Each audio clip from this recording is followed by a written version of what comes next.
এই দুইটা পদ্ধতি যদি আপনারা ব্যবহার করেন গাড়ির ভিতরে, তাহলে শুধু অপহরণকারী কেন, অপহরণকারীর লাভ সহ উদ্ধার করা যাবে এবং তাদের ধরতে পারবেন খুব সহজেই। আসসালামু আলাইকুম প্রিয় সৌদি আরব প্রবাসীরা, বর্তমানে যারা এই সমস্যাটায় ভুগতেছেন, এই সমস্যাটার কথা সবাই জানে। এই সমস্যাটা সমাধান করার জন্য যে দুইটা পদ্ধতি আছে, সেই দুইটা পদ্ধতি কিন্তু অনেকেই জানে না। তো আজকের ভিডিওটা আপনারা সম্পূর্ণ দেখার চেষ্টা করবেন এবং আজকের ভিডিওতে বলবো কিছু যে একদিন আগে যে নিউজগুলো এসেছে, তারা আরো কয়েকদিন আগেই অপহরণ হয়েছে, তাদেরকে বিষয়ে বলবো এবং শেষের দিকে বলবো হলো সৌদি আরবে যারা গাড়ি চালান, গাড়ি এবং নিজের জীবন সুরক্ষার জন্য যে দুইটা পদ্ধতি আছে, সেই দুইটা কোন পদ্ধতি ব্যবহার করবেন, কিভাবে ব্যবহার করবেন। তো চলুন কথা না বাড়িয়ে শুরু করা যাক। মূল ভিডিওতে যাওয়ার আগে আপনাদের কাছে রিকোয়েস্ট, এই চ্যানেলে যদি নতুন হয়ে থাকেন অবশ্যই চ্যানেলটি সাবস্ক্রাইব করে দিবেন নতুন নতুন তথ্য পেতে সৌদি আরবের। আর ভিডিওটা অবশ্যই আপনারা শেয়ার করে দিবেন, যত বেশি শেয়ার করতে পারবেন ততটাই আমাদের সৌদি আরবের প্রবাসীরা বর্তমানে, বিশেষ করে যারা রিয়াদে আছে, তাদের অনেকটাই উপকার হবে। তো প্রথমে বলে নেই, বর্তমানে কয়েকজন যারা অপহরণ হয়েছে এই 2 দিনের ভিতরে।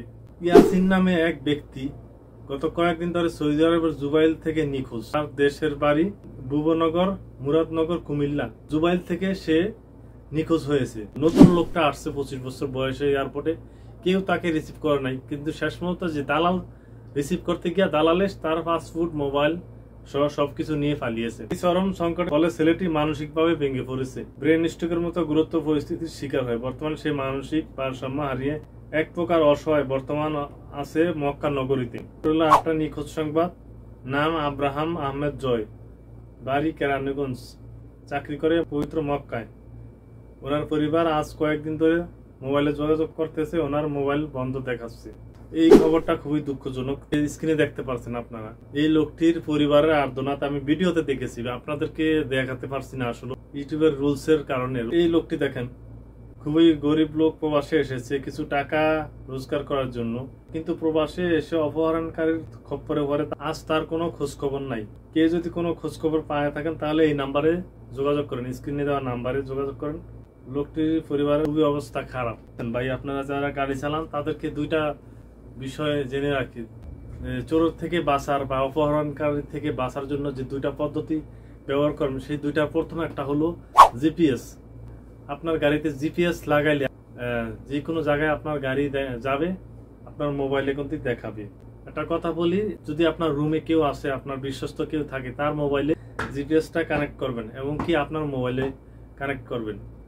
যদি আপনাকে সহ আল্লাহ না করুক আপনি যদি অপহরণ হয়ে যান, আপনার গাড়ি কোথায় আছে সে জিপিএস এর মাধ্যমে কিন্তু দেখতে পারবে। রুমে যিনি আছে সে কিন্তু দেখতে পারবে। বা আপনার গাড়ি যদি চুরি হয়ে যায় তাহলে আপনিও রুমে আইসা দেখতে পারবেন। তো এটা এক পদ্ধতি। আর একটা পদ্ধতি হলো ক্যামেরা। তো এগুলা আমি আগে একটা ভিডিও দিয়েছি, সেটাতে আসলে বলা হয়নি। এই জিনিসগুলো আমার খেয়াল নাই যে ক্যামেরা লাগাবেন।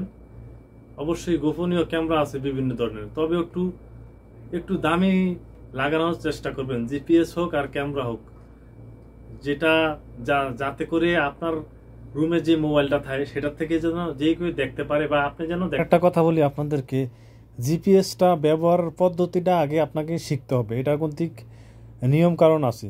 নিয়ম কারণটা যদি আপনি না জানেন, না বুঝেন, তাহলে কিন্তু জিপিএস ব্যবহার করে কোনো লাভ হবে না। কারণ জিপিএস এর এটার ভিতরে চার্জ লাগে, এটা চালু থাকতে হয় কখন, এটা মোবাইলের ভিতরে অ্যাপসের ভিতরে ঢুকে এটা দেখতে হয়। তো এই সবগুলা প্রসেস আপনাকে আগে বুঝতে হবে অবশ্যই।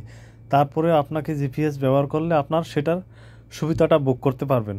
আর ক্যামেরা সম্বন্ধে তো সবাই জানেন, ক্যামেরা গাড়িতে লাগালে সবই নিরাপদ। ক্যামেরা আপনারও নিরাপদ, আপনার গাড়িরও নিরাপদ। তো ভিডিওটা আপনারা বেশি বেশি শেয়ার করে দিবেন অবশ্যই, কারণ একটা শেয়ারের কারণে আপনার অনেক প্রবাসীরা আছে জানতে পারবে, সৌদি আরবে যারা থাকে বিশেষ করে। তো অবশ্যই ধন্যবাদ, ভালো থাকবেন আপনারা। দেখা হবে কোনো নতুন ভিডিওতে, নতুন তথ্য নিয়ে হাজির হব আপনাদের সামনে। আসসালামু আলাইকুম।